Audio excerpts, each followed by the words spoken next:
Fala, fala família Felas, mais um podcast aqui para bater um papo com vocês e hoje nós temos uma presença ilustríssima. Pô, o cara é deputado federal, ele é amigo da galera lá do STF, é um cara assim, ó, queridíssimo no Brasil. Zé Trovão, e aí, Zé, beleza, cara? E aí, meu irmão, como é que você tá, cara? Amigo do STF é difícil, hein, cara? Ah, não, né, cara? Você é meio...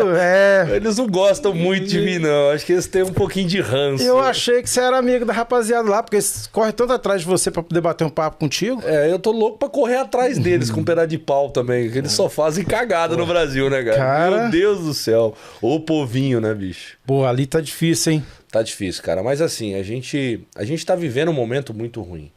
Mas eu sempre falo pras pessoas, inclusive pros meus eleitores, meus seguidores, o seguinte, não há tempestade que dure para sempre. Isso vai acabar. Isso com toda certeza vai acabar. Os ministros, eles ultrapassaram todos os limites da legalidade brasileira. E eles vão pagar por isso, um por um. Demore o tempo que demorar. E ali eles não tá salvando nenhum, né, cara? Cara, assim, a gente tem o Cássio, tem o Mendonça, que cara, estão até fazendo um trabalho razoável. Mas, tipo assim, eles estão votando juntos com muitas coisas que são erradas, cara. Eu sei lá o que rola ali dentro, cara. Acho que rola uma pressão. Aqueles caras ali é complicado. Você pega o decano ali mesmo, o Gilmar Mendes, aquilo ali é rato de esgoto, meu irmão. Aquilo ali é malandro, sabe como é que faz as coisas. Aí você tem hoje o Alexandre de Moraes, que é uma perdição pro Brasil, né? Um cara que eu não sei como é que vive, né, bicho? Porque o cara não pode sair na rua. O cara não tem liberdade alguma, ninguém gosta dele. Cara, deve ser muito ruim isso pra ele, né? Imagina pra ele e pra família dele, né? Mas ele vai pagar pelos crimes dele. Mas eles já cometeram tantos crimes, tantas irregularidades, que hoje eles estão presos a algo que eles não conseguem mais se dissuadir. Eles não têm pra onde ir. Então, se eles retroceder, eles já sabem que o caminho deles é tortuoso. Então eles estão cada vez mais dobrando, triplicando, sempre a aposta para continuar criando uma situação muito ruim pro povo brasileiro que sofre muito todos os dias. Você não acha que... Cara, vou colocar a aguinha pra você aí, pra você ficar mais à vontade. Você não acha que isso é da cabeça dos caras mesmo ou tem alguém acima deles, cara? Cara, então, eu às vezes acho que é da cabeça do cara por ele ser psicopata. Esses caras, se forem estudados por um neurocientista, por uma psiquiatra, acho que o resultado do exame vai dar positivo para tudo que não presta. Porque realmente eles têm uma visão, eles têm uma ação que não condiz de maneira nenhuma com a normalidade. Então, assim... Mas pode ser que eles tenham alguém por trás, né? Pode ser que né, a gente começa a ver soltando muito cara pesado aí, né? Agora o governo Lula, você viu que não quis, por exemplo, colocar o CV e o PCC como uma organização, cara, terrorista. Que loucura, bicho. Os caras são terroristas, mas o governo Lula disse que não, pera lá, não pode ser assim não, tá louco? Aqui não, os caras não são terroristas. Não, eles são o quê então? Os caras roubam, os caras matam, traficam, eles não são terroristas. O caminho tá ficando estreito para eles, os erros são consecutivos e isso tudo vai gerar algo muito ruim para eles. E a população tá vendo, né, cara? Até mesmo a população que era cega pelo PT, eu acho que hoje eles estão começando a sentir a água bater. Cara, converso com muita gente, tá? E tem muita gente que fala abertamente para mim, olha Zé, não votei no Bolsonaro, eu votei no Lula porque eu achei que o Brasil ia melhorar, e o Lula com aquelas promessas dele, e ele tá ferrando com a gente. Então, assim, cara, você vê que o próprio... a pessoa que tá acostumada... O Brasil, cara, o Brasil tem um problema muito grande. As pessoas se acostumaram a viver de esmola, né? A Bíblia diz o seguinte, que os filhos não devem comer as migalhas que caem da mesa. E esses homens sempre viveram das migalhas do governo. É auxílio gás, é auxílio Bolsa Família, é auxílio não sei mais o que, é auxílio criança na escola.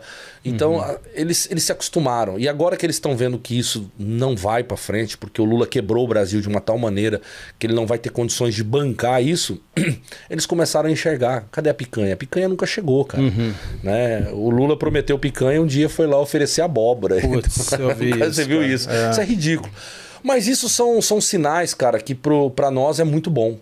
Eu digo sempre, né, e repito quantas vezes for necessário, essa tempestade vai acabar porque o Lula não tem um sucessor e ele não ganha mais a eleição. O Lula não será eleito. Ah, mas e a urna eletrônica? Esquece, não existe urna eletrônica no mundo capaz de reeleger o Lula. Porque daí vai ser um crime escancarado, como foi o crime de Nicolás Maduro na Venezuela. Tem tantos crimes escancarados hoje no Brasil que a gente tá vendo que é crime. Exato. E pra esses caras cometer mais um, pouco custa, cara. Cara, tudo bem, eu até concordo contigo, assim, que pra eles cometer mais 1, 2 crimes, pra eles não faz diferença. Mas é muito complicado eles cometer um crime diante das Nações Unidas, né? É muito complicado diante do mundo inteiro, porque você vê Donald Trump eleito presidente americano. Só isso já muda o jogo do tabuleiro inteiro.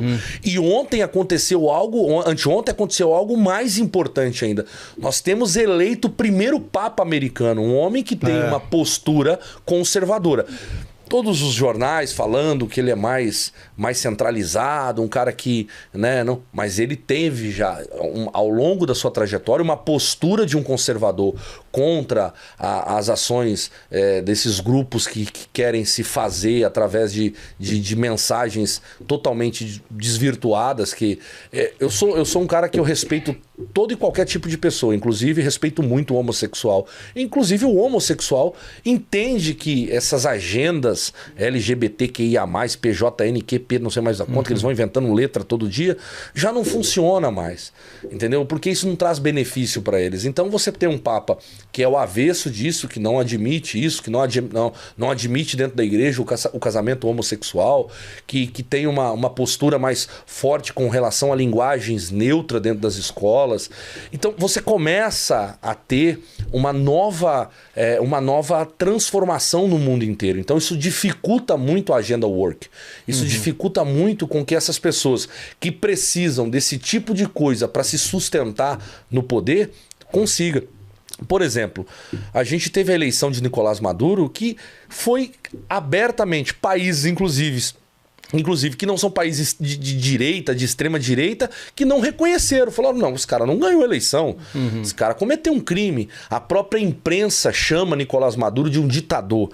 Então, hoje, para eles cometer um crime eleitoral se tornou muito mais difícil, porque as pesquisas mostram que Lula não passa dos 26% de aprovação. Lula hoje perde no primeiro turno para Bolsonaro, Lula hoje perde para Tarcísio de Freitas, Lula perde para dona Michele Bolsonaro, Lula perde, cara, para o cachorro que tá na esquina esperando uma comida. Porque ele não tem mais, acabou para ele. Ele destruiu com a esperança do povo brasileiro através da corrupção. E a maior de todas, ele está roubando os velhos agora. Esse roubo do INSS, isso está escancarado. Ah, mas começou no governo Bolsonaro. Ué, por que o PT não quis assinar a CPI do INSS? Se começou no governo Bolsonaro, então assina a CPI do INSS e prova que foi o Bolsonaro que roubou. Mas eles já têm os números. 64% da corrupção escancarada aconteceu de 23 a 24.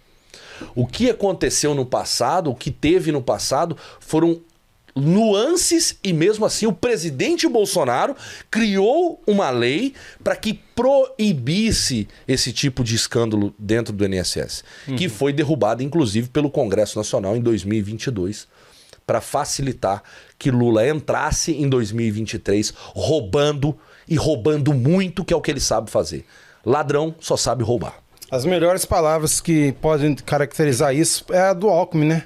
O cara voltou à cena do crime, né? Literalmente, né? E voltou de mãos dadas com um cara que eu nunca tive muito apreço pela vida pública dele, porque eu tinha pouco conhecimento, mas que pregava ser de direita, pregava ser um cara de centro, conservador, da família, e que se mostrou um completo fantoche, boneco de ventríloco na mão desses caras para construir algo que ele sonhou a vida inteira. Ele sempre sonhou em ser presidente do Brasil, não conseguiu, teve que ser vice de um ladrão. E quem falou que Lula é ladrão não é o Zé Trovão. O Zé Trovão só está replicando o que as 3 instâncias falaram quando acusaram o Lula e prenderam ele por corrupção.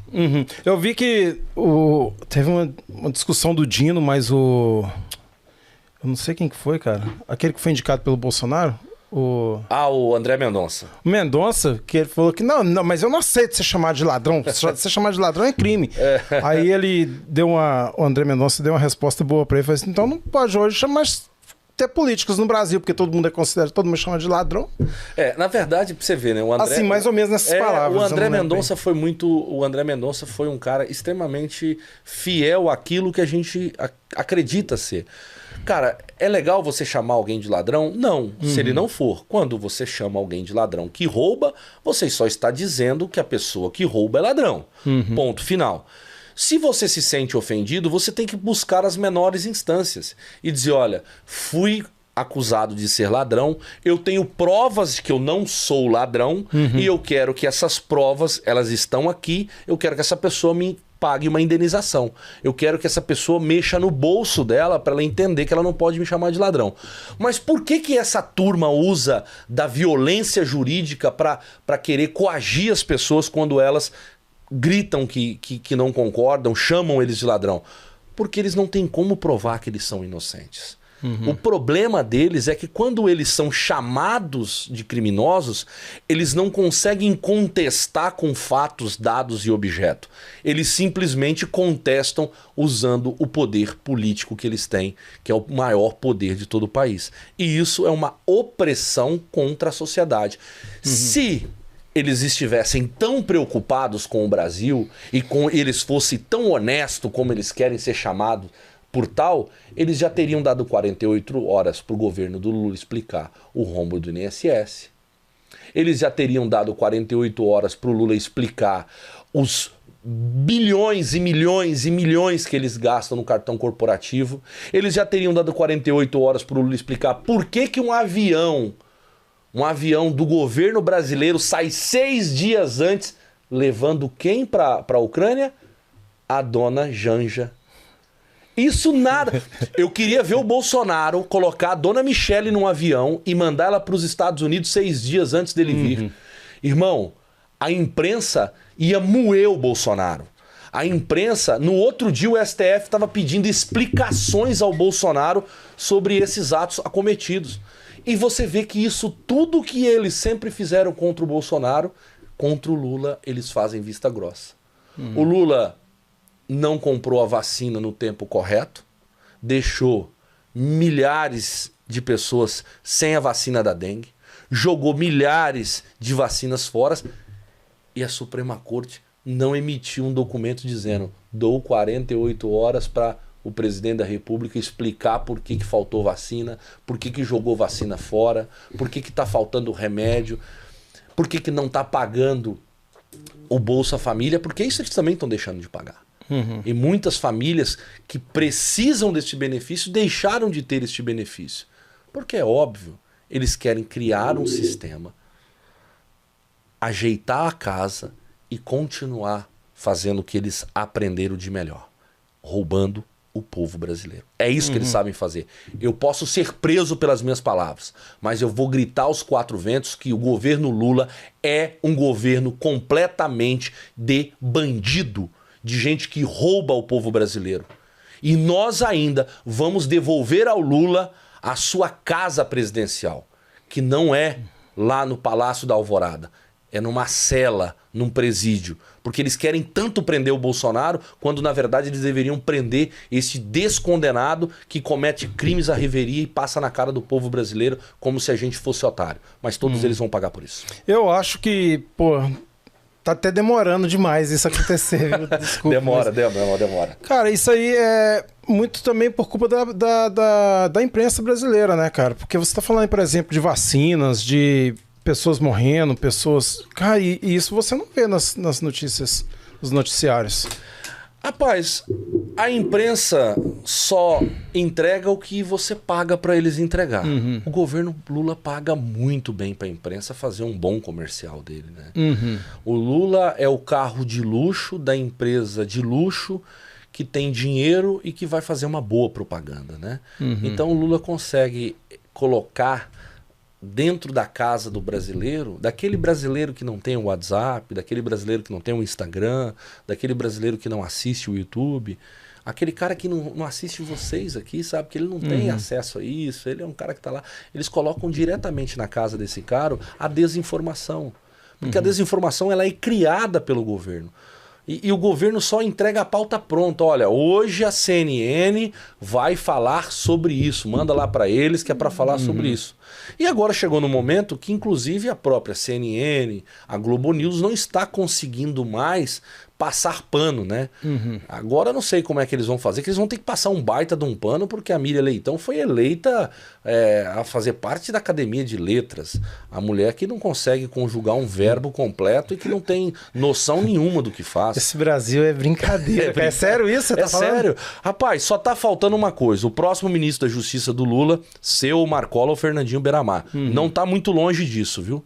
Daqui a pouco você vai ver que o próximo ministro da Justiça vai ser um cara ligado ao... Mas se você for olhar também, o Brasil é foda. Porque, por exemplo, eles elegeram uma presidente que era economista, mas não sabia fazer conta de porcentagem. 30% de 20% da... Porra, cara. Pô, como é que um economista não sabe fazer uma conta de 30% na cabeça? Mas, cara, ele colocou como ministro da Economia o cara que disse que ele disse, eu fiz só um cursinho pra passar na prova. Isso aí. Então, os caras não têm preparo. Irmão, o Lula desintegrou. O Lula, ele não foi eleito... ele não foi eleito para trazer uma nova cara pro Brasil, até porque ninguém quer ver essa nova cara do Brasil. O povo queria continuar com a cara do Brasil, a cara do Bolsonaro. Aquele cara que deixou superávit, aquele cara que pegou estatais que davam prejuízo e transformou em lucros. Isso aí é cara, é absurdo. Eu tô com a CPI dos Correios... coletando assinatura e brigando para que as pessoas assim, mas pô, é tanta CPI. Eu digo sim. Se todas as CPIs que estão na Câmara dos Deputados hoje fossem pautadas e elas fossem instauradas, no final dessa CPI, no final de 120 dias, você pode ter certeza que nós teríamos instrumento o suficiente para colocar o Lula numa prisão perpétua que nem existe no Brasil. Se o Lula hoje, se o governo Lula, não é só ele não, tem os seus ministros também. Tem muito ministro dele ali que vai junto. Eles vão ser condenados a mais de 500 anos de cadeia. Se bem que o Sérgio Cabral foi condenado a 450 anos, já tá fazendo agora, você viu agora? Ele é coach, né? Ele é coach da piscina, da orla de Copacabana. Então, assim... E dicas de filmes também, tá? Se você quer assistir um filmezinho, acompanha ele lá. Assiste Marighella. Então, cara, você tá vivendo uma loucura. É algo... Quando nós imaginaríamos na nossa vida que a gente ia... fazer o que o cachorro faz. Nós estamos fazendo o que o cachorro faz. Para quem não sabe, o cachorro ele vomita, ele solta o seu próprio vômito, depois ele come o seu vômito. Nós estamos comendo o vômito que nós mesmos vomitamos lá atrás, em 2018. Quando nós expurgamos esse cara essa esquerda da política de tantos problemas, de tanta falcatrua, de tanta coisa errada. E hoje nós estamos sendo obrigados a comer esse vômito, cara. Isso para nós é absurdo. Então, o Brasil vive uma recessão jurídica, falando de jurídica, que economicamente não precisa nem falar, todo mundo já sabe os dados. É só entrar no supermercado. Trilhões em dívida, hoje uma sacola de arroz R$50, um litro de óleo, de azeite R$30, R$40, o café... Tá caro, mas se tiver caro, não compra. Ou não paga, né? Eu não sei se eu não entendi ainda. Esses dias eu me fiz a pergunta, mas quando tá caro, eu não pago? Se eu não pago, então eu pego a sacola de café e vou embora do mercado e digo pro cara, tá caro, não vou pagar. Então, você entende que é umas coisas assim, que é sem conexão com a realidade, sem conexão com nada daquilo que a gente pode imaginar que é minimamente aceitável. Tem coisas na vida que o cara olha e fala assim, não, cara, tudo bem, deu um erro ali, deu uma cagada aqui, mas tá, isso aí não vai acabar com tudo, vamos passar por cima, vamos pra frente e tal. Não, mas esses caras estão num nível de coisas que são completamente inaceitáveis. Quando se fala em como eles deixaram o Bolsonaro inelegível por se reunir com embaixadores. Que é uma prerrogativa do presidente se reunir com o embaixador. Quando eles aceitam a denúncia do Bolsonaro pelo golpe do 8 de janeiro, o cara tava aqui, cara, passeando com o Pato Donald e com o Mickey. E o cara tá sendo acusado de autogolpe. Mas que ato se ele não estava lá? E outra coisa, se rasgou a lei penal, crime de pensamento, de possibilidade. Onde é que fala isso na lei penal? Crimes de palavras, né, cara? A gente tem o Daniel Silveira preso até hoje, né, cara? Irmão, o Daniel é exatamente o símbolo da ineficiência do nosso país. E digo mais, e essa é uma crítica agora para o mundo. O Daniel Silveira é o símbolo da ineficiência dos direitos humanos do mundo. Cara, o que esses caras estão fazendo? Cadê os direitos humanos do mundo? Cadê a ONU para dizer, ei, existe um cara ali que recebeu um perdão presidencial que é intocável. Tá esquecido o perdão ainda. Ele recebeu um perdão presidencial. É intocável o perdão presidencial. O Biden deu o perdão presidencial pro filho malandro dele agora aqui. E o Donald Trump tá respeitando isso. É imoral, mas já não é inconstitucional. A gente não pode mexer. Você sabia que foi ali que assim, para a comunidade americana aqui, foi ali que os democratas perderam total respeito, né? A partir do momento que o Biden falou, eu não vou fazer isso por nenhum familiar meu, e foi lá e deu perdão pro filho. Cara, os democratas... Aqui, demoniocratas, né? Demoniocratas. Os democratas no mundo inteiro estão perdendo completamente a sua força, irmão. Eu digo e repito, nós estamos vendo a Argentina, que veio de 50 anos de sofrimento, vivendo uma nova história política, Milei tendo que quebrar literalmente os ovos para fazer omelete. E aí as pessoas falam, mas o que... Cara, é só você olhar os números. O cara tá levantando a economia. O argentino fez festa em Santa Catarina esse ano. O povo argentino foi para Santa Catarina com dinheiro valorizado no bolso. O cara está dolarizando o país dele. O povo argentino vai ter vida novamente. Eu estive na posse do Milei junto com o presidente Bolsonaro.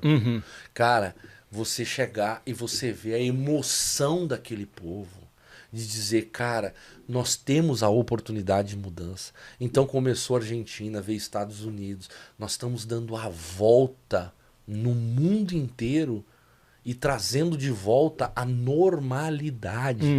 Eu digo, não existe extrema direita.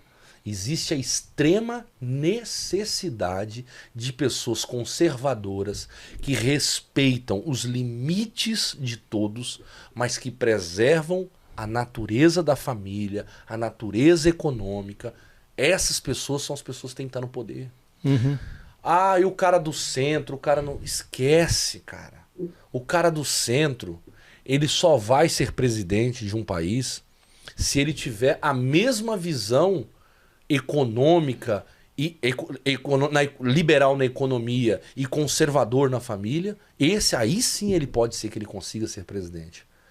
A gente tem hoje no Brasil o nosso presidente, que a gente quer que ele, se Deus quiser, estará apto a ser presidente novamente. Porque o Trump passou por tudo isso e venceu nos 45 do segundo tempo. Mas a direita, se não tiver o presidente Bolsonaro como candidato, tem o Tarcísio, tem o Ratinho Júnior, tem Ronaldo Caiado, tem Romeu Zema. Olha a quantidade de pessoas que a direita brasileira tem, e pessoas que têm, diga-se de passagem, um currículo de excelência. É claro que a gente quer o nosso presidente Bolsonaro. É óbvio. Mas nós vamos eleger, se não for ele, alguém que vai respeitar a nossa nação, que vai devolver o brilho do olho do brasileiro e dizer o seguinte, olha, como é bom estar no meu país. Né? Porque estar aqui nos Estados Unidos é maravilhoso. Aqui tudo funciona, cara. Eu tô aqui há 6 dias e eu consigo ver nos Estados Unidos o que a gente não consegue enxergar. Cara, ontem eu parei para abastecer o carro. Quando eu terminei de abastecer o carro, deu $38. A gente não pode fazer conversão. Tanque cheio, né? Tanque cheio, 100%, até o talo. A gente não faz conversão desse dinheiro aqui. Porque é como se a gente chegasse no Brasil, encostasse um carro na bomba e saísse com o tanque cheio por R$38. Porque quem está nos Estados Unidos ganha em dólar. Nós fazemos a conversão porque nós estamos no Brasil. Mas quem está aqui ganha em dólar, gasta em dólar.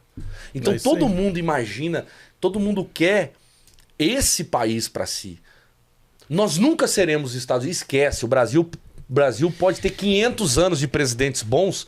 Cara, mas o Brasil tem potencial para poder ser os Estados Unidos, cara. Não, eu digo organizacionalmente. Lá, a palavra agora não, eu sei, mas... Organização. Por causa... A gente sabe lá como é que é, mas, cara... Pô, o Brasil tem riquezas que Estados Unidos não tem. Exatamente. Riquezas naturais, riquezas... Agricultura mais responsável de todo mundo, mais eficaz. Uma agricultura que alimenta bilhões de pessoas pelo mundo. Nós, além de alimentarmos o mundo, nós somos hoje o celeiro. Só que hoje no Brasil, cara, eu tô lá lutando pela reforma administrativa. O grupo de trabalho vai ser instaurado daqui a alguns dias, onde eu vou estar à frente do grupo de trabalho como coordenador. Um trabalho que eu tive que... Eu me desgastei junto com a minha equipe durante quase um ano pra gente conseguir chegar e dizer, cara, eu quero representar isso aqui é importante pro Brasil. Mas é muito difícil porque você pega um parlamento que agora quer 531 cadeiras. Eu fiz um projeto, inclusive, para baixar para 270. Eu acho que 10 deputados por estado era mais do que o suficiente. A minha opinião é essa. Eu concordo com você. Nós temos 3 senadores. Se nós tivéssemos 10 deputados por estado, era mais do que o suficiente. E outra coisa, deputado não pode ser eleito por um número coeficiente eleitoral. Tem que ser eleito... Isso aí é errado pra caramba. Errado pra caramba. Quantos votos o Zé Trovão fez? O Zé Trovão fez 70. Ele é o... Não, ele fez 70. O outro fez 68, o outro fez... Então, pega da maior votação até a menor, até fechar as cadeiras. É isso aí. Porque daí o povo está elegendo alguém de verdade. Não, eu votei, o cara que tá lá foi eleito. É indiscutível isso. Se a gente... Então, para você ser um Estados Unidos da América, você precisa entender primeiro como funciona isso aqui. Você precisa entender como que a política aqui é perfeita. Claro que não. Aqui tem esquerdista, aqui tem deputado que... Aqui tem corrupção, cara. Aqui tem corrupção, com toda certeza. Em algum momento deve existir isso. Mas existe um equilíbrio americano, onde em primeiro lugar está o povo americano. Era a mensagem do Donald Trump durante sua campanha. E aqui tem uma coisa que é muito importante, que você estuda, quando eu estudei para poder ser cidadão americano, primeira coisa que eu aprendi, no one is above the law. Ninguém está acima da lei aqui nos Estados Unidos. Isso é importante. Eles falaram desde o presidente até o cara lá de baixo. Ninguém está acima da lei. A lei é para todos. Exatamente. E que no Brasil não é para os amigos. A lei, na verdade, é o seguinte. A lei lá é lei aos inimigos e a não lei aos amigos. Então, o cara que é amigo do amigo do amigo do amigo, ele está protegido por uma casta. Tipo, amigo do meu pai? Sou amigo do meu pai, que é amigo do Alexandre de Moraes. Entendi. Entendeu como é que é o jogo lá? Lá o jogo é pesado, cara. Então, os caras estão... A Suprema Corte, hoje, ela colocou a Constituição debaixo dos pés. Não, mentira. Colocou. Não. Debaixo dos pés. Eles entregaram pro Bolsonaro e eu era exemplar único.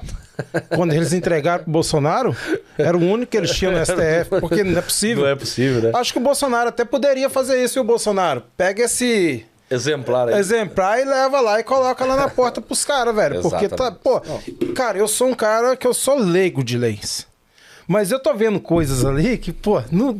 Cara... Qualquer um sabe. O cara tá mudando a lei, pô, na caneta, cara. Exatamente. E o que me deixa mais triste... Né? Cara, quantos juízes tem no Brasil? Quantos desembargadores? Quantos advogados constitucionais? Quantos... Cara, e ninguém fala nada, cara. Não, mas é aquilo que a gente fala. A OAB, esses dias, resolveu emitir uma nota. Mas aí o Alexandre de Moraes fala, daqui um dia a OAB me manda outra cartinha. Pô, o cara debocha, cara. Exatamente. Ele tira a onda da cara das pessoas. Tira, velho. Esses dias ele falou na audiência, ele disse assim, cara, estou me sentindo... Como que foi que ele usou a palavra? Magoado, entristecido, não me lembro. Eu vi esse negócio. Eu disse assim, rapaz, por que tu podia ter uma depressão, né? Ficar em casa, não sair mais de lá, pelo menos você não atrapalha a vida do povo brasileiro. Então, mas aí, cara, além desses caras não falarem nada, né?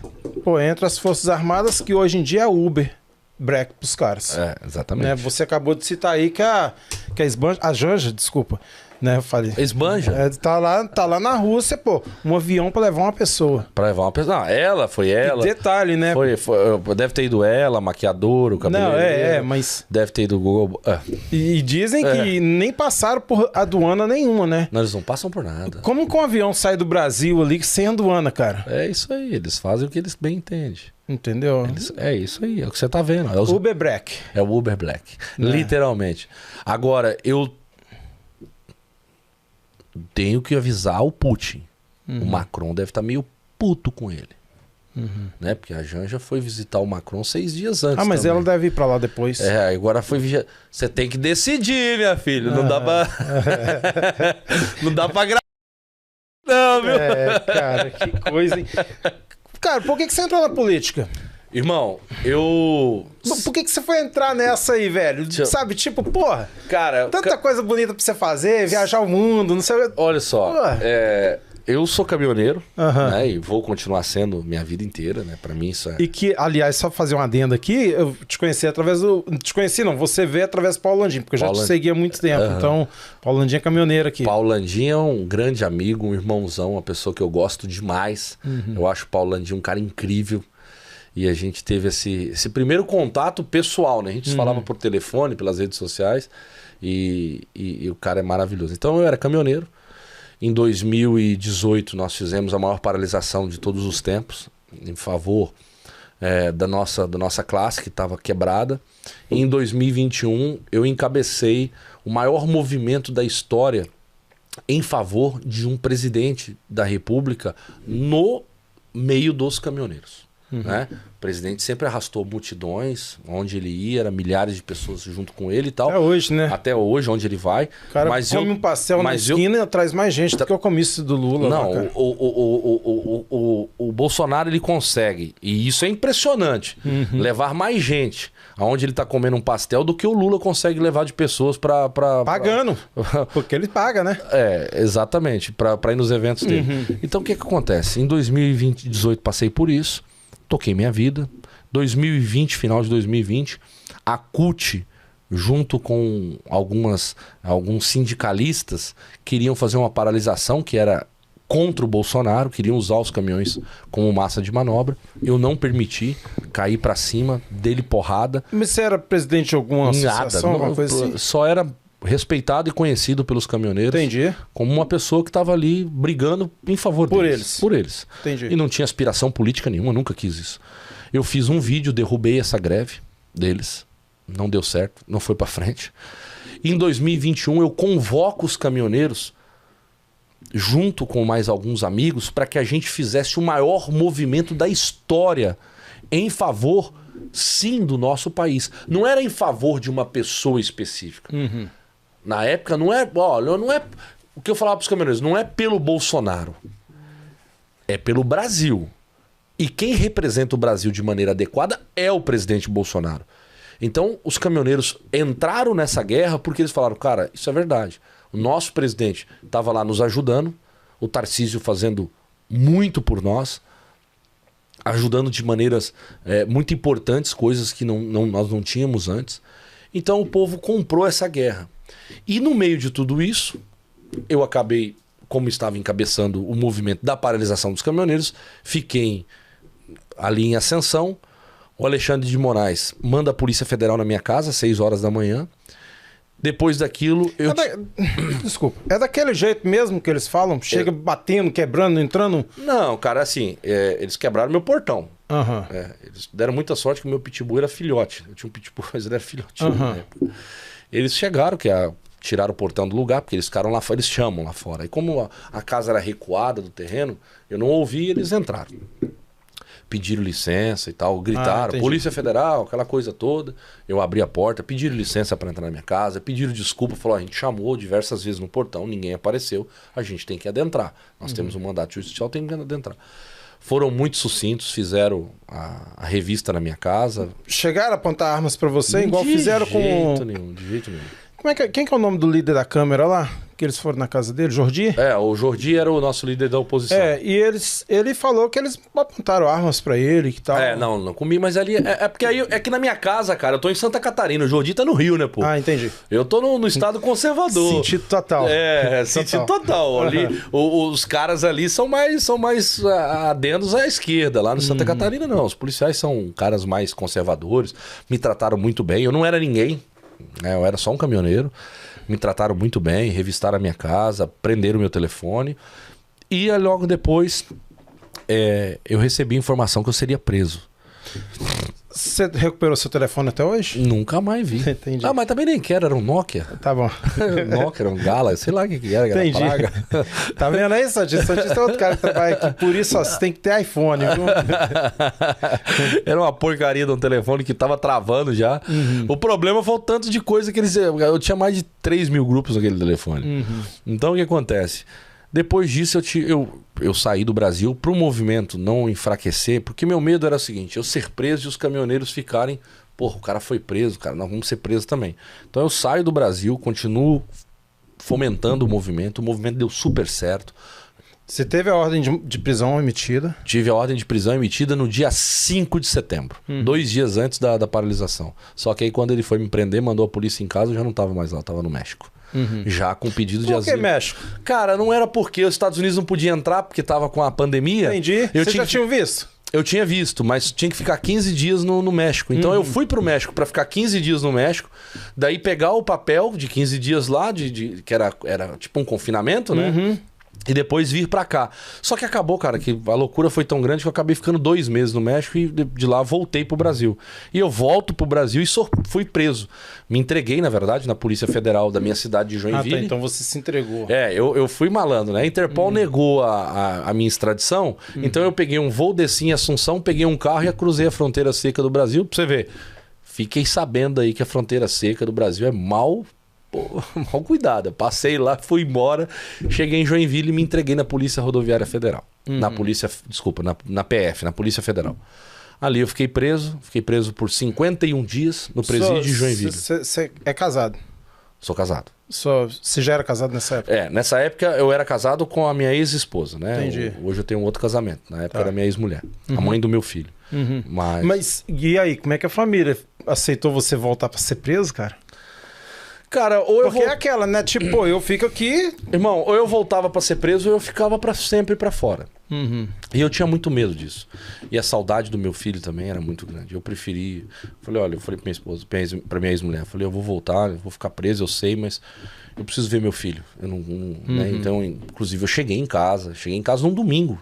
Cheguei, estavam todo mundo lá me esperando, fizeram um baita do almoço, reuniu a família inteira. Na segunda-feira que eu era pra me entregar, eu disse, não, vou me entregar na terça, vou ficar mais um dia com meu filho. Aí na terça eu disse, vou me entregar na quarta, né, cara? Aí eu fui me entregar só na quarta-feira. E aí me entreguei na quarta-feira, fiquei preso, fiquei 51 dias preso.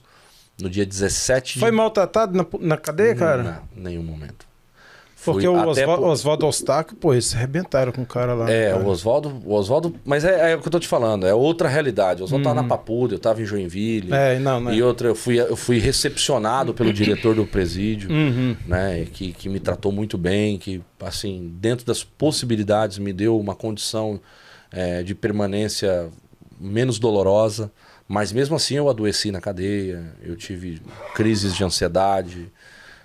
algumas coisas... É porque é foda, né, cara? Você não roubou, não matou. E tá na cadeia, cara, porque você foi fazer alguma coisa, você falou. Cara. Porque você falou um crime... Você falou. Porra, não existe crime de palavras, velho. Exatamente. Aí quando foi em 2022, a deputada Carla Zambelli, a quem eu mando um beijo, um abraço, minha irmã, ela me ligou, tava ela, o presidente Valdemar, e falou, Zé, e aí? Bora, vamos concorrer à eleição, vem pro PL...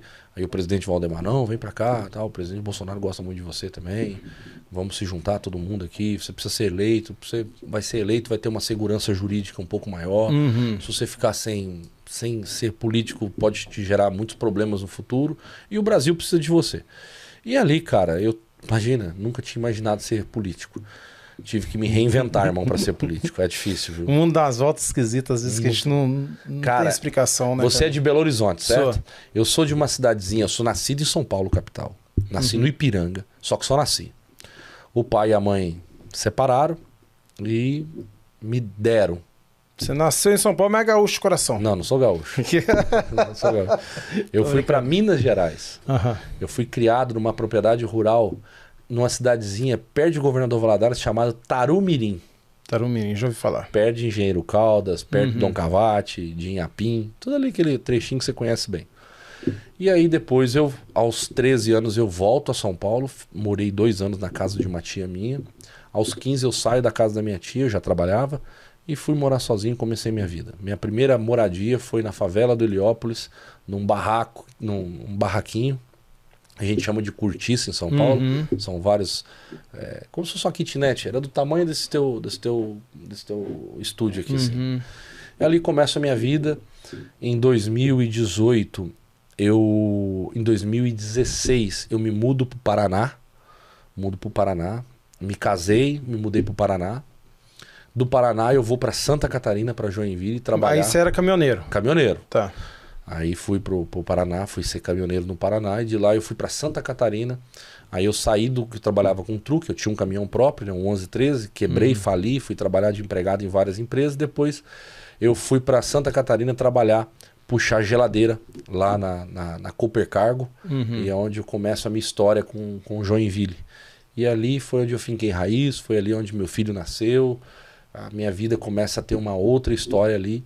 E chegamos a esse momento aqui. Em 2022 aceitei o convite do presidente Valdemar, da minha amiga e irmã Carla Zambelli, presidente Bolsonaro, para ser deputado federal. Me candidatei com muitas dificuldades, sem rede social, sem poder dar entrevista, não podia nada. Eu ia te perguntar quanto que você gastou. Eu ganhei R$500 mil. Mas você, seu bolso, você gastou? Eu não tinha dinheiro. Eu vendi o almoço para comprar janta. O partido me deu R$500 mil. Eu comprei em material, contratei pessoas pelo estado e nós saímos entregando santinho, porque eu não podia fazer um vídeo, eu não podia ir numa rádio, eu não podia ir na televisão, eu não podia nada. Pô, ganhar uma eleição, você é foda, hein? Ganhei uma eleição. E detalhe, sabe o que era o pior de tudo? É que o povo de Santa Catarina achava que eu era do Mato Grosso, de São Paulo, por conta das minhas vestes. Eu sempre usei chapéu americano. Hoje eu tô sem chapéu quando eu venho. Quando eu pego avião, eu gosto de andar de boné, porque senão não tem como encostar a cabeça. Então as pessoas achavam que eu era de outro estado. Quando as pessoas...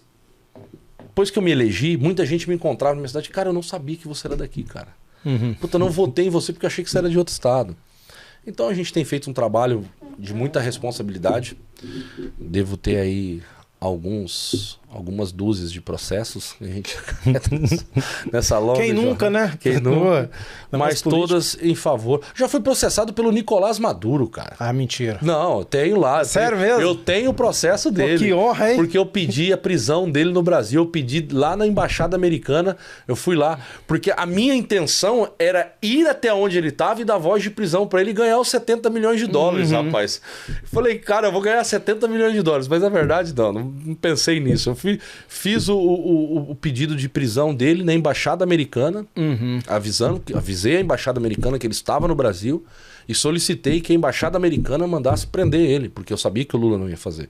Ele entrou com uma ação contra mim. Então, para mim, isso foi um grande orgulho, o maior marco da minha vida. Ser processado por um narco-ditador. Pô, você é reconhecido internacionalmente por um narco-ditador. Cara, que honra, hein? Isso pra nós é muito legal, porque isso nos faz ver que o caminho que a gente está seguindo é um caminho certo. O presidente Bolsonaro, uma época, você deve lembrar, saiu áudios que eu era traidor do Bolsonaro, saiu depois que eu bati em sei quem, bati em mulher, aquela coisa toda, que as boas armações que graças a Deus eu ganhei todos esses processos, né? E a imprensa nunca quis falar sobre as minhas vitórias dentro desses processos. E a gente passa aí... A ligação que mais marcou do Bolsonaro pra mim foi um dia que ele ligou e falou assim: ô, cara, fica tranquilo aí, tá safo aqui, pô. Fica sossegado, hein? Se não tiver sendo perseguido, não é de direita. Eu falei, ô, presidente, obrigado e tal. Então o presidente sempre foi um cara muito solidário comigo. Quando muita gente falava pra ele: abandona o Zé, isso não sei o quê, ele não sei o quê. E ele nunca, cara, sempre ali do meu lado. É por isso que eu tenho um grande orgulho de também não abandoná-lo. Ele sabe que a minha Eu sou um cara muito impetuoso, tenho mudado muito isso, né? A gente a gente vai amadurecendo. Mas eu sempre fui um cara de falar pelos cotovelos, irmão. Eu não tenho papas na língua. Quando eu tenho que mandar tomar... Mas hoje você tá mais... Tô mais comedido. A gente vai... É porque, cara, hoje eu preciso ter responsabilidade com o meu voto, né, cara? Mas você não deixa de chamar o cara lá de... De vagabundo e ladrão? Não deixa. Não vou deixar. Isso eu não vou deixar. Como eu disse pra você no começo, vagabundo tem que ser chamado de vagabundo. Bandido tem que ser chamado de bandido. E trabalhador você tem que chamar de trabalhador, pô. Eu vou chamar bandido de trabalhador? Eles são bandido, pô. São vagabundo. Até porque ele foi julgado e condenado pelo crime, né? Então... Não foi eu que falei. Quem falou foram todas as instâncias que ele passou e que condenaram ele. Primeira, segunda e terceira instância. Primeira, segunda e terceira instância por corrupção ativa, passiva, lavagem de dinheiro, pô. Ele tem que explicar muita coisa. O filho juntava merda de elefante no zoológico de São Paulo. Do dia pra noite comprou a JBS. Nossa, que milagre, né? Rapaz, eu quero saber como é que faz esse tipo de coisa aí. Porque eu, pra pagar os meus financiamentos, como diz o Paulo Landim, né? A gente arranca o couro pra levar o ouro.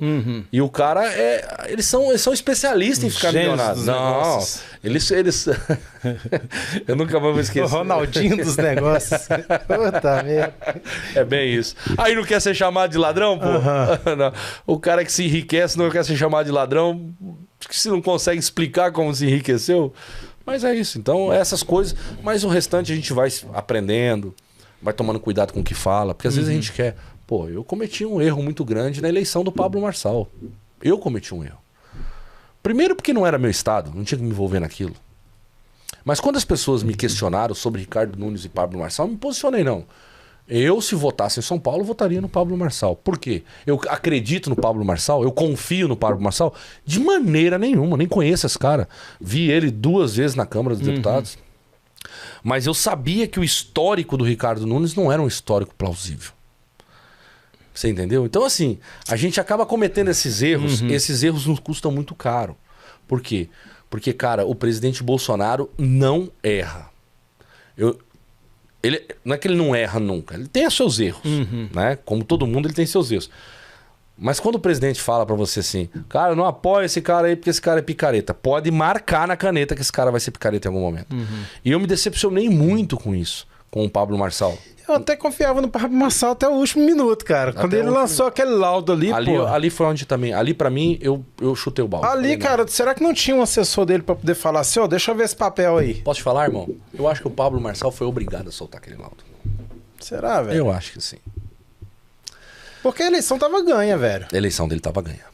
Eu acho, na minha opinião, que o Pablo Marçal ia ganhar a eleição no primeiro turno. Eu acho. Tá, eu acho. E hoje eu dou graças a Deus por ele não ter ganho essa eleição. Sabe por quê? Porque males que vem pro bem, né? Males que vem pro bem. Porque esse cara, será que ele estaria do lado do Bolsonaro agora em 26? Será que ele estaria do lado da direita? Entendeu? E que, aliás, né, cara?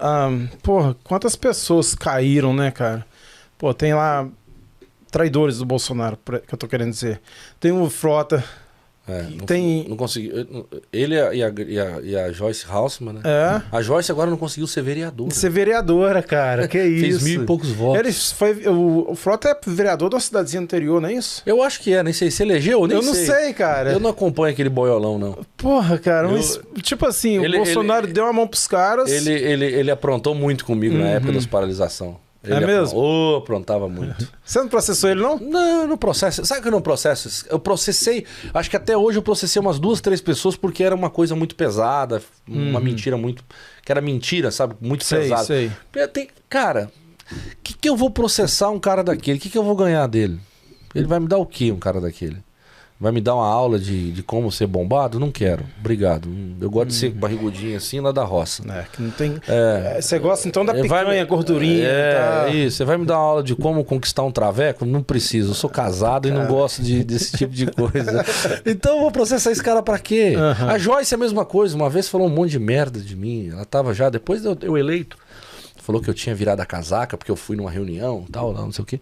E eu falei, cara, eu não vou processar esse tipo de gente. Eu não sou desse perfil, Piá. A gente, é até errado, né? A gente deveria processar, porque rapaz, o que eu tenho de processo da esquerda, e é uns processos ridículos, 50 mil reais porque eu coloquei um vídeo Eu coloquei o vídeo da pessoa falando. A pessoa falou, é público. Eu peguei o vídeo e coloquei. Então, tipo, eu falo, cara, a Edeuli Savati me processou. E nem foi porque eu chamei ela de Mestre dos Magos. Porque ela é igualzinho o Mestre dos Magos. Eu nem sei quem que é essa pessoa. O quê? A Edeuli Savati? Ela era uma senadora de Santa Catarina. Ah, tá. É uma esquerdista da pior qualidade. Da pior qualidade. Essa mulher me processou porque eu peguei um vídeo dela, ela falando merda. Ela tava falando. E aí eu disse assim, olha, o povo catarinense vai acertar as contas contigo, viu? Quando você estiver na rua aí, toma cuidado que o povo vai te cobrar. Eu não ameacei ela, não falei. E aí falei umas coisas que ela tava falando, chamei ela de mentirosa, de sem vergonha, chamei ela de crápula, porque ela tava mentindo. Mas aí, tipo, a fundamentação do processo dela não existe ela, tipo, ir lá e falar, não, ele mentiu porque ele falou isso aqui, eu não fiz isso. É esse tipo de processo. Mas esses tipos de processo custam tempo, custam dinheiro. Uma dor de cabeça desnecessária, Cara, né? 4 horas da tarde esses dias, eu tinha esquecido a audiência e o meu advogado tentando falar comigo e eu sem telefone. Sorte que conseguiu, senão eu ia perder uma audiência. Então, assim, às vezes acontecem coisas que acabam te atrapalhando muito, mas, cara, é natural para nós da direita sermos processados.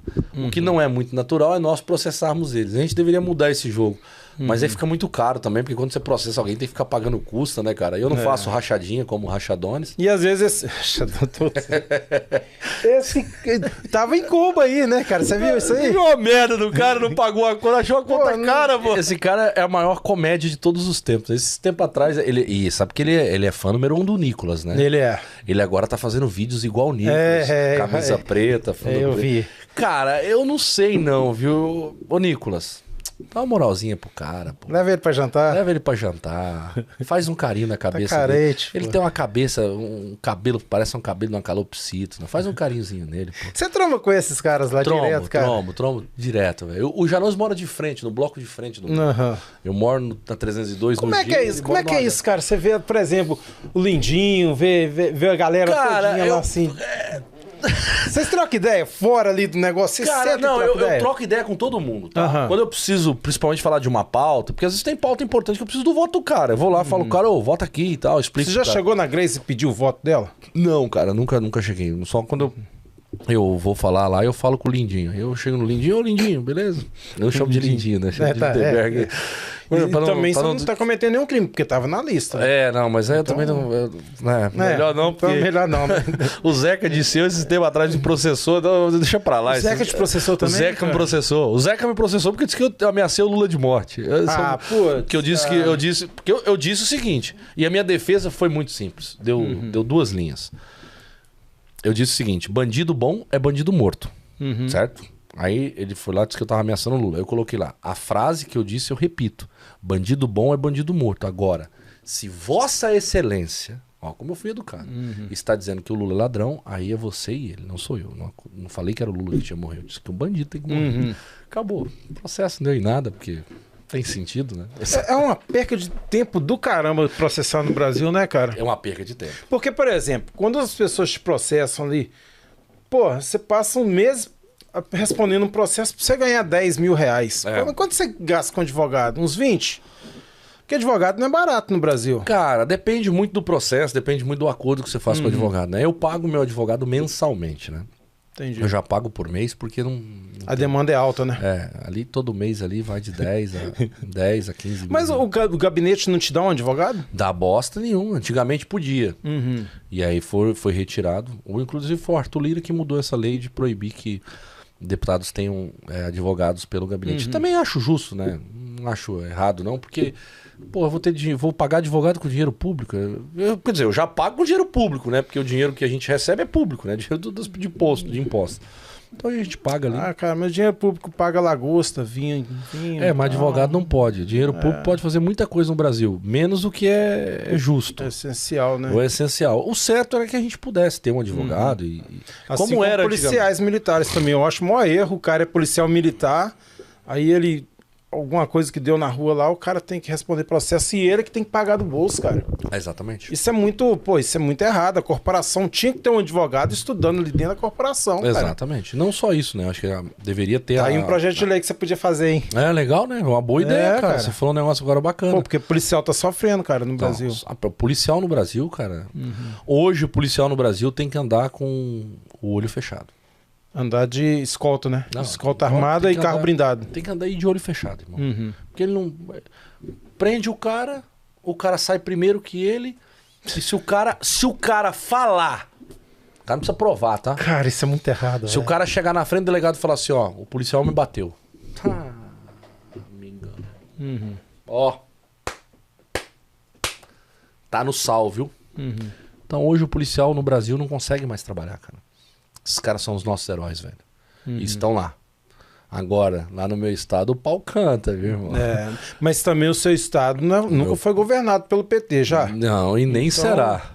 Então a explicação começa por aí, porque eu já estive em São Luís do Maranhão, cara. Conheço bem. Putz, cara. Eu conheço bem o Brasil inteiro. Eu também conheço bem o Brasil. Pará, cara. Maranhão. Pará. Rapaz, a coisa ali é... Os caras ali que são, porra, cara, governado pela esquerda, cara. Totalmente. Você pega o Rio de Janeiro... Fala até de esquerda e direita, cara. Eu acho que no Brasil nunca teve uma direita realmente, né? Não. Tinha aquela direita enrustida, mas na verdade era a direita Fernando Henrique Cardoso, era a direita Geraldo Alckmin, era a direita que nunca foi direita, né? Você pega esses caras, eles nunca foram de direita, sempre foram do sistema, né? O Brasil tinha a esquerda e o sistema, sempre foi assim, né? Então, inclusive, por isso que o Lula demorou tanto para ganhar a eleição, porque eles concorreu desde 89, né? A primeira eleição que o Lula concorre, acho que é 89. Eu tinha 1 ano. E ele nunca ganhou. Ele veio ganhar em 2003 por uma fragilidade dos sistemas. Mesma coisa. Eu carrego esse peso. Eu fiz campanha pro PT, cara. Eu andava com a bandeira do PT agarrado. Mas, irmão, igual a você, milhares de brasileiros. E eu acreditei naquele cara. Cara, mas todo mundo acreditou, irmão. Meu tio trabalhava na Volkswagen. Ele é aposentado da Volkswagen. Meu tio dizia assim, olha, nós vamos ter um presidente que vai cuidar do Brasil. Meu tio tinha uma paixão por aquele cara. Nossa, ele é muito bom, ele tá preocupado com os trabalhadores. Meu tio votou nele. Primeiro, segundo ano. Depois meu tio votou na Dilma. Depois meu tio, acho que votou na Dilma de novo na segunda eleição. Quando meu tio conheceu o Bolsonaro, que foi o Bolsonaro que escancarou. Quando meu tio viu tudo que o Bolsonaro começou... Meu tio hoje, se você falar de PT dentro da casa dele, você apanha. Ele, graças a Deus, não é um acéfalo. Até porque meu tio era um cara estudado. Um cara já de um padrão diferente, né? Não era... E era operário, tá? Mas era um cara já mais qualificado. E meu tio sempre falava, cara, não tem... Meu tio fala até hoje, não tem como. Não tem como você apoiar o cara roubar, cara. O cara ser ladrão. Isso aí não dá. Isso aí é fora de... É isso que eu falava com o pessoal aqui. Eu falava assim, pô, cara, como é que você vai votar num cara? Vou te dar um exemplo. Você tem uma empresa, você pegou o cara te roubando, você mandou o cara embora. Exato. Depois de 4 anos, o cara volta e fala assim, olha, agora eu sou um cara honesto, eu não vou te roubar mais. Pô, você vai dar emprego pra esse cara? Não tem condição. A mesma coisa, você dá o voto pro cara, velho. Exatamente. Putz, eu falo assim, cara, não faz sentido. É o vômito, é o que eu falei. É o cachorro vomitou e vai lá e come o próprio vômito. Exatamente. Cara, o Mota vai pautar o 8 de janeiro? Tem que pautar. Eu entendo, tá? Não estou passando pano pro Mota. Pelo contrário, respeito o Mota. Votei no Mota para ser presidente da casa a pedido do nosso presidente Bolsonaro. O Mota é um cara que eu sempre tive uma relação com ele muito, muito boa. A gente sempre, desde quando eu comecei na Câmara. O Mota, ele tentou, tá? Fazer com que a coisa caminhasse de um jeito amigável. Chamou o STF. Cara, não dá pra prender esse povo. Não dá pra condenar uma mulher que passou o batom na estrada por 14 anos. Vamos mexer nisso. Porque ninguém apoia o que aconteceu. Ninguém. Não, com certeza. Ninguém apoia. Mas ali não foi, porra, que falam. Exato. Não, mas aí existe 2 lados. Primeiro, os verdadeiros criminosos estão presos? Não estão. Até porque tem muitos vídeos que comprovam isso. Primeiro ponto é esse. Segundo ponto. Como que você condena uma pessoa por um crime que não aconteceu e que não existe, que é a tentativa de golpe? Mas tentativa de golpe? Sem Forças Armadas? Foi com o Marco Aurélio que o ex-ministro falou ontem. Exatamente. Então, você já derruba a narrativa aí. O que você pode condenar essas pessoas? Inclusive, o que você poderia condenar a Débora? Você poderia condenar a Débora a pagar uma empresa especializada a ir lá e lavar a estátua. Débora, você está sendo condenada. Custa R$1.500, R$2.000, R$3.000, seja o preço que for. A limpar essa estátua. Você tem um vídeo teu que você está quebrando vidro. Esse vidro que você quebrou custa... Entendeu? Então, se essa fosse a condenação, plausível, respeitável, é isso aí. Tá tudo errado. Não pode acontecer o que aconteceu. A gente precisa sanar esse problema. O jeito mais ideal de se cobrar e de se conscientizar uma pessoa é quando dói no bolso. Todo mundo sabe disso. Quando aperta o calo, dói no bolso, o cara, ele sabe que ele fez cagada. 14 anos de prisão, 17 anos de prisão, completamente fora de base. Não faz sentido nenhum, porque o cara roubou a nação toda e pegou 12. Não, e outra coisa, não é só isso. Não, eu sei, tô falando assim, é pra você ver que a equivalência não... Equivalência não fecha. O cara roubou um país todo. Exatamente. E outra coisa, você não pode condenar uma pessoa dentro do STF. Cara, isso é um erro processual absurdo. Essas pessoas deveriam ter sido jogadas na instância do DF, TJDF, joga lá no TJDF, Tribunal de Justiça do DF, ponto. O juiz de primeira instância analisa o caso. Vamos dizer que a primeira instância, a Débora foi condenada a R$3.000. A Débora foi condenada a 2 anos de prisão. Por exemplo, ela tinha que ter o direito de recorrer na segunda instância, para daí na segunda instância, se ela não ganha o processo, ela ir para a terceira instância, que daí sim seria a Suprema Corte. Mas não, cara. Eles jogaram direto para a Suprema Corte e fizeram o rito processual dos mais bizarros possíveis. Primeiro, invenção de provas. Cara, os caras inventaram provas. Porque a prova que eles alegam ter, ela é inexistente. Porque a prova do crime não existiu. Não houve ninguém que se proclamou o primeiro presidente da República Federativa do Brasil. Porque o golpe teria que ser assim. Toma-se o poder, faz-se um anúncio através de da mídia, da imprensa, e diz assim: tomei o poder e a partir de hoje eu sou o presidente do país. Mas aí tinha que ter a anuência também do Nosso Congresso Nacional, Forças Armadas. 64 foi exatamente isso. A Marcha das Margaridas dão início ao processo de tomada das Forças Armadas. A acolhida foi feita pelo Congresso Nacional, que elegeu o primeiro presidente militar da história do país. Quem fez isso? Câmara dos Deputados e Senado. Não foi uma invenção do povo. O Bolsonaro podia escrever num papel o artigo 142, ele podia escrever, ele podia desenhar, fazer um livro. Eu quero muito que o Brasil... Se ele tivesse feito isso, mesmo assim não seria crime. Então, assim, a gente está vendo que tudo isso é ultrajante para o nosso país. E o Hugo Mota não pode manchar a sua vida pública sendo conivente com isso. E outra coisa, o STF dobrou a aposta com o Hugo Mota. Nós aprovamos o fim do processo contra o Ramage. Meu voto está lá. Encerra-se o processo. O que o STF falou? Não, vocês não têm competência para isso. Estão dobrando a aposta. Então o Hugo Mota se posiciona de maneira veemente agora e diz: aqui nesta casa você não toca em deputado. E outra coisa, nós vamos aprovar, porque é um direito constitucional nosso, de aprovar, porque é isso que diz a Constituição. Todo poder emana do povo, exercido pelos seus legítimos representantes eleitos. Ministro de Suprema Corte não foi eleito por ninguém, não tem voto popular. A lei quem cria somos nós. Respeite o nosso poder de legislar.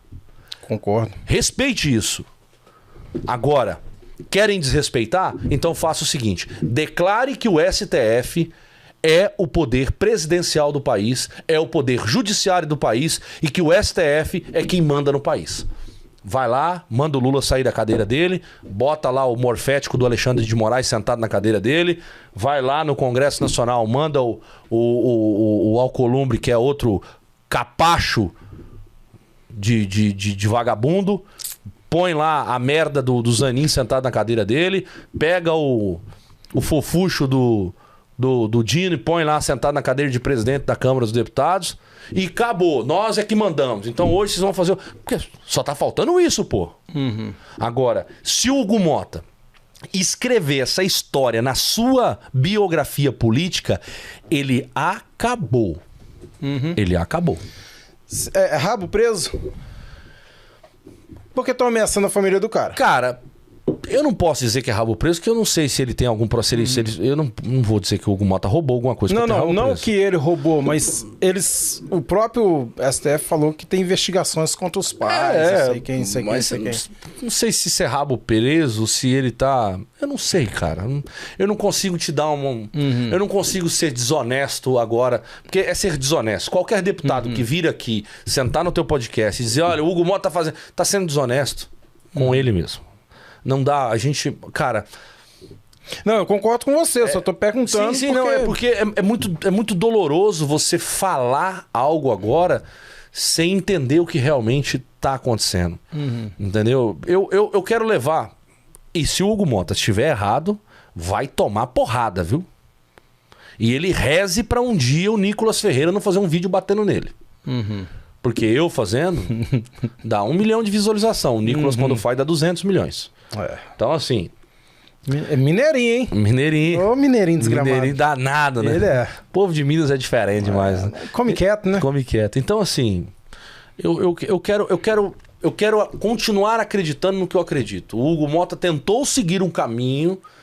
Olha, vamos acabar com isso aqui, não vamos levar isso pra dentro de processo, projeto, não vamos esticar mais a corda. Vem aqui, STF, tá errado. Ele tentou ser diplomático. Diplomático. Ele entendeu que não dá certo. Agora, se ele tiver a coragem e mantiver a sua posição como está sendo agora, o pau vai cair a folha pro lado dele.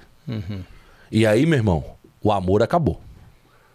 Aí o amor acabou. E eu falo isso. O tanto que eu gosto do Hugo, o tanto que eu respeito ele. Que ele não desmoralize o Congresso Nacional. Como Arthur Lira, capaz. Foda. Porque se ele desmoraliza o Congresso Nacional, a Câmara dos Deputados, digo pra você, irmão, eu tiro a gravata da humildade e vou botar a luva do espancamento. Porque daí eu vou bater dia e noite. Aí, irmão, ser chamado de cupincha, de comunista, vai ser o mínimo que eu vou chamar.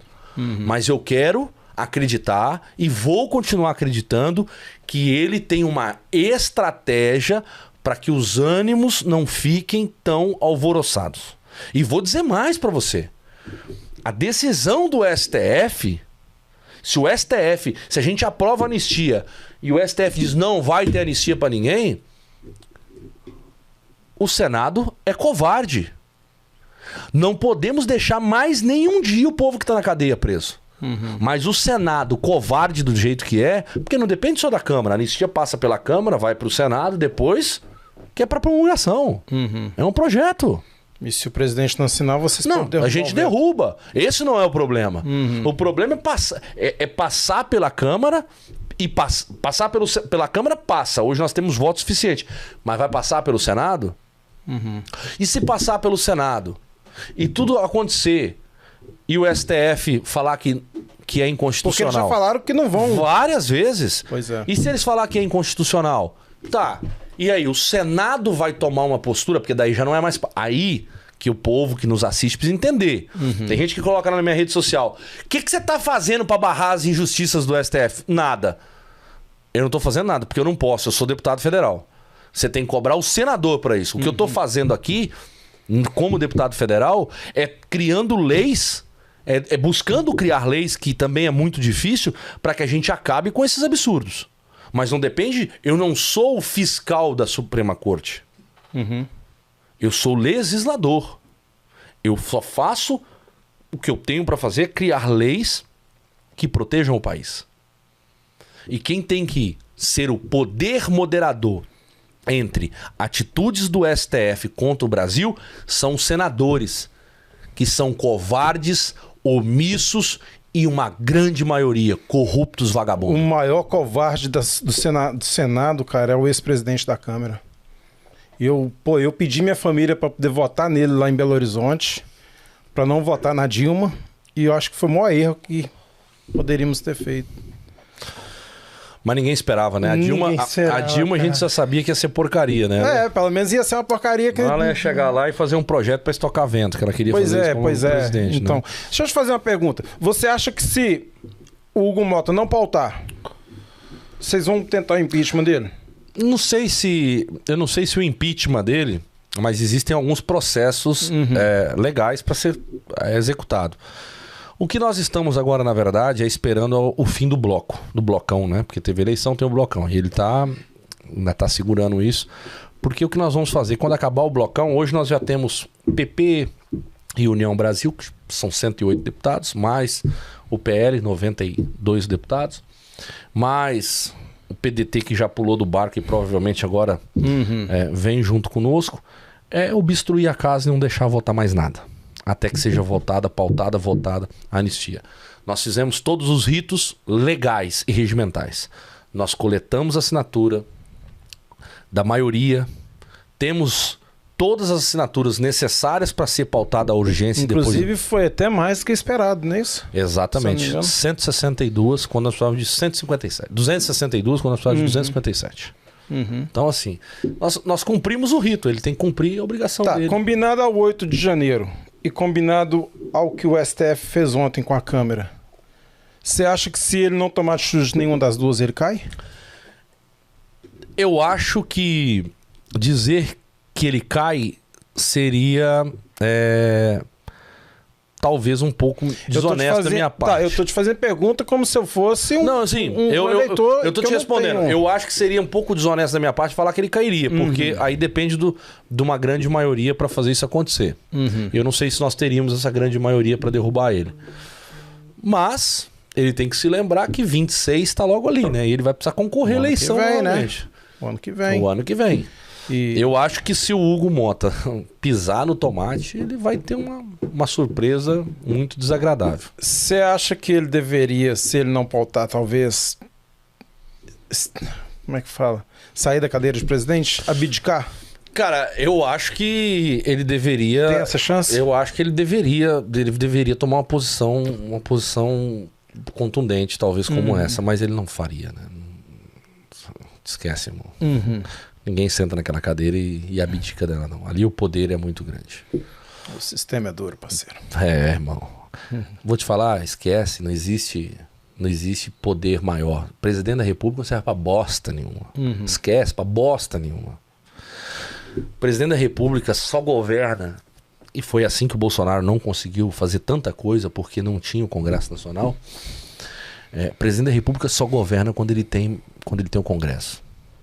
Então, assim, e quem manda no Congresso é o presidente. Quem manda na Câmara, no Senado, são os presidentes. Eles pautam o que eles querem. Ah, mas e o colégio de líderes? Eles podem atender ou não atender.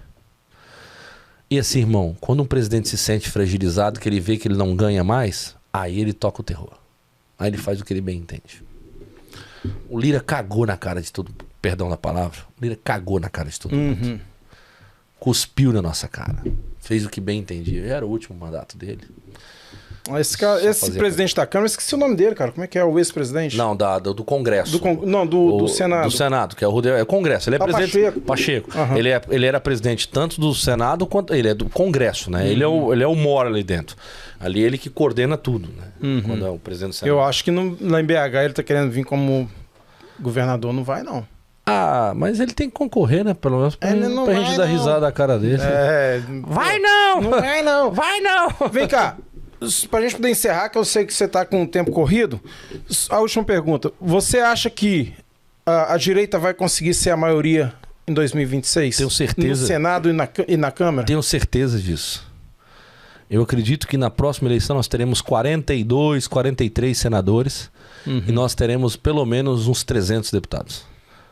E vocês já estão agitando isso nos seus estados? Sempre. O que a gente sempre prega. Você já tem um candidato, por exemplo, pro seu estado a senador? Eu tenho a minha candidata. A minha candidata ao Senado é a Carol Detoni, uma deputada de segundo mandato de altíssimo nível do Oeste Catarinense. Ela é a minha candidata a senadora. Mas ela hoje é deputada. Ela é deputada, junto comigo. É uma grande guerreira de direita, mulher de alto nível. Ela é minha candidata e, se Deus quiser, nós comemoraremos a vitória dela de grande estilo. E se vocês tiverem a maioria do Senado e da Câmara, qual que é o primeiro passo? O primeiro passo é nunca mais abaixar a calça para ninguém, ter como presidente da Câmara e do Senado homens que estejam comprometidos com a direita, com a família brasileira, com os princípios e valores e que coloquem em prática o impeachment de Alexandre de Moraes. Essa é uma missão do próximo presidente do Senado Federal. Você acha que retirando só o Alexandre de Moraes resolve? Você resolve que você tira o Moraes. Olha só que matemática bonita. O próximo presidente da República vai indicar 5 ministros para o STF. Nos 8 anos, né? Quem ficar os próximos 8 anos vai indicar 5 ministros. Nós já temos 2. Ficaríamos com maioria absoluta. Coloca o impeachment do Moraes. Bota o Moraes pro quinto dos infernos. Aposenta ele, manda ele para as Ilhas Malditas. É porque aqui ele não pode vir mais, né? Não, Estados Unidos esquece. Ele não, você não vai ver o Pateta mais. O Mickey, você não vai ver o Mickey mais, Alexandre. Só pela televisão. E você tira esse cara e põe mais um. Você vai ter maioria na Suprema Corte. Homens equilibrados, do direito constitucional, que respeitam a Constituição e que vão fazer acontecer. Cara, vai dar pra fazer uma lavagem geral, hein? Cara, eu costumo dizer que nós estamos cavando buraco. Porque nós estamos cavando buraco hoje. Hoje nós somos os verdadeiros cavadores de buraco. Nós estamos cavando o buraco que nós vamos enterrar a esquerda. Pra sempre. Deus te ouça, cara. Eu digo pra você com todas as letras. Você que é brasileiro, mora nos Estados Unidos e sonha em voltar pro seu país.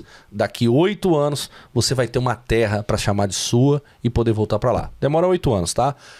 O próximo presidente vai pegar um país quebrado, economicamente ferrado. Vai ter que ser muito bom pra conseguir fazer o país respirar. Eu acho que não precisa ser muito bom, cara. É só colocar pessoas que sabem o que estão fazendo. Não, ele vai colocar os melhores. Pode colocar os melhores. Mas é porque deu vai certo pegar com o Bolsonaro. Exato. Cara. Você vai pegar uma empresa. Mas o Bolsonaro pegou uma empresa já quase querendo organizar. O Michel Temer, indiscutivelmente, foi um excelente presidente da República, tá? Conseguiu fazer reforma trabalhista, colocou as contas no lugar, tirou o peso de muita coisa e colocou. Então o Bolsonaro pegou um país que já estava começando a caminhar. Entendeu? Não era perfeito, mas estava começando a caminhar. Ainda tinha muitos problemas. E o Bolsonaro veio e conseguiu resolver todo o problema.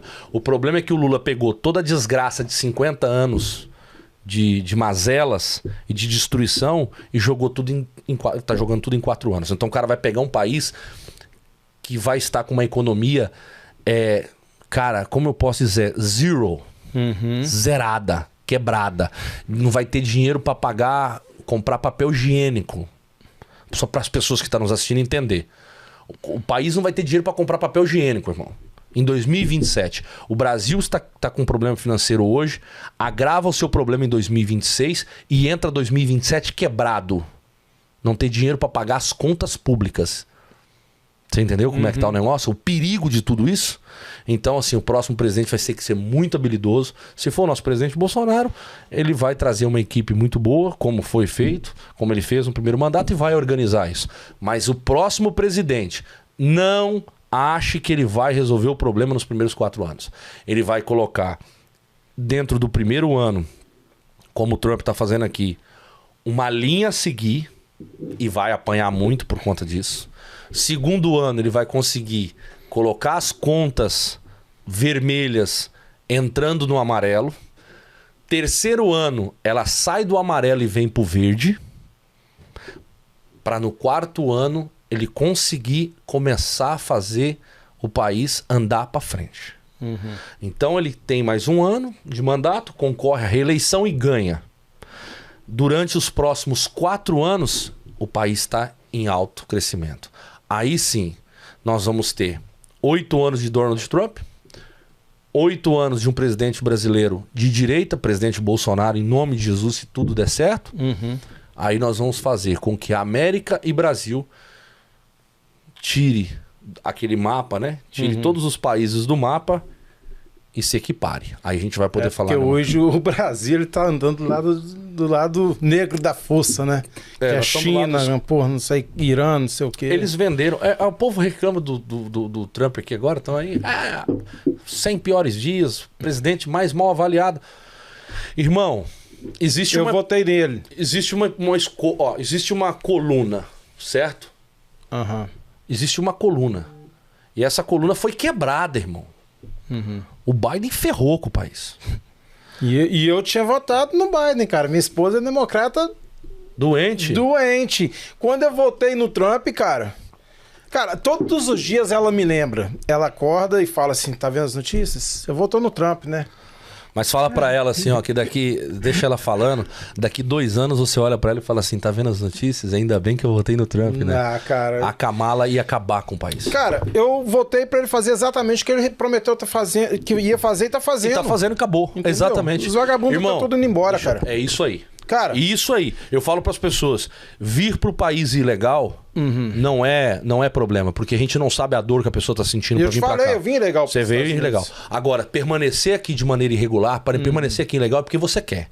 O cara pode vir aqui, pagar um advogado, pegar um advogado, tem muitos bons advogados, pegar um pessoal bom aqui e lutar para ter a sua documentação. Você é cidadão americano hoje, você tem 2 filhos. Você tem um filho, uma filha ou filha aqui americano, você tem sua esposa. Então é possível fazer a vida andar pro caminho certo. O problema é que o cara chega aqui, não quer pagar impostos, quer viver na malandragem. E outra coisa, o brasileiro que tá aqui tem que entender que o cara que vive aqui e ele não quer se regularizar, ele trabalha por $8 a hora, por $5 a hora, por $10 a hora, enquanto um brasileiro que está aqui precisa trabalhar e ter uma família, se ele ganhar menos de $20 a hora, ele não mantém a vida dele aqui. Porque aqui não é mamãozinho não, bebê. Não, bicho, um aluguel baratinho aqui é $2.000. Se o cara não ganhar $4, $5.000 aqui por mês, uma pessoa ganhar $4.000 aqui por mês, se ele ganhar $4.000, ele sobrevive muito bem. Mas ele não vai ter luxo. O carro dele vai ter que ser comprado, carro, como o pessoal fala aqui, os carrão dos lixos. Paga $1.000, paga o documento baratinho. É isso aí. E acabou. Agora, se o cara quiser vir aqui, andar na caminhonete que você anda, morar na casa que você mora, se ele não ganhar muito bem, ele não vive. Aqui o país é extremamente capitalista. Você tem a oportunidade de viver e ganhar muito bem aqui dentro. Aí, agora, se você deixar todo mundo... oportunidade de crescimento. Você vai deixar o cara que tá aqui, que não quer saber disso? Tem cara que saiu, porra, da Venezuela, do Haiti, saiu de vários países, da Colômbia, que saiu de vários países em torno do mundo, chegam aqui, não tem preocupação nenhuma. Quanto que eu não ganhava nada lá, eu ganhava $1 por mês. Quanto que eu ganho aqui? Você vai me pagar $5 por hora? Tô dentro. Esse cara não tá preocupado. Ele não tá se preocupado em um dia ter um documento para um dia ele chegar pro cara e dizer assim, olha, $5 a hora. Isso eu tô dando um exemplo. Claro que aqui hoje o menor valor aqui é $15 a hora. Mas o cara vai dizer assim, ó, cara, eu tirei meu documento e agora é o seguinte, eu não quero mais ganhar $5. Né? O cara tira uma drive license aqui, irmão, que é motorista de habilitação, para quem é brasileiro tá nos assistindo e não sabe o que é. O cara vai ganhar aqui 8, 9, 10 mil dólares por mês como um caminhoneiro.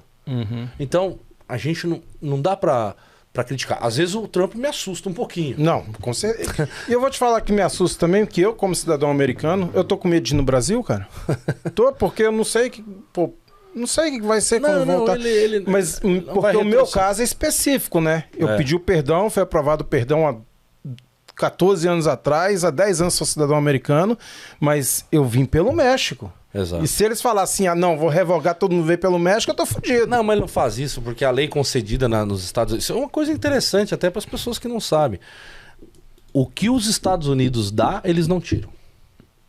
Mas A não tem ser que você pessoas, cometa mas tem pessoas com crime, green né? cards, cara, que eles estão perdendo. É mesmo? Isso É, eu não sabia, não. Eu vou te Mas, mandar um vídeo.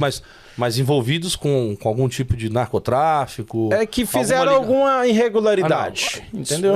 Cometeram crime dentro do país. Fizeram alguma merda. Irmão, quem me dera se o Brasil fizesse a mesma coisa. O cara veio aqui, tem um green card, roubou, é ladrão, porra. Eu até acho errado, não tinha que tirar o green card, tinha que jogar na penitenciária e deixar o resto da vida. Agora ele tá abrindo de novo lá aquele presídio lá, o Alcatraz. Ali vai ser ruim. Mas é isso aí, irmão. A pergunta pra poder ligar com o meu patrocinador aqui, tá bom? Você tá pensando em vir morar aqui um dia? Tô pensando em vir morar aqui um dia. Trazer Então, meus filhos pra estudar aqui. Eu vou te indicar o Ali Toledo Law, que é o pessoal que é o nosso patrocinador aqui, cara. Eles são especializados no visto EB2, EB3, EB5, enfim. Qualquer tipo de visto que você precisar, cara, procura com o pessoal lá. Eu vou te indicar porque eles são profissionais e bons. Como que é o nome deles? Ali Toledo Law, Daniel Toledo. Daniel Toledo, já ouvi falar. Realmente é um cara que tem realizado muitos sonhos aí.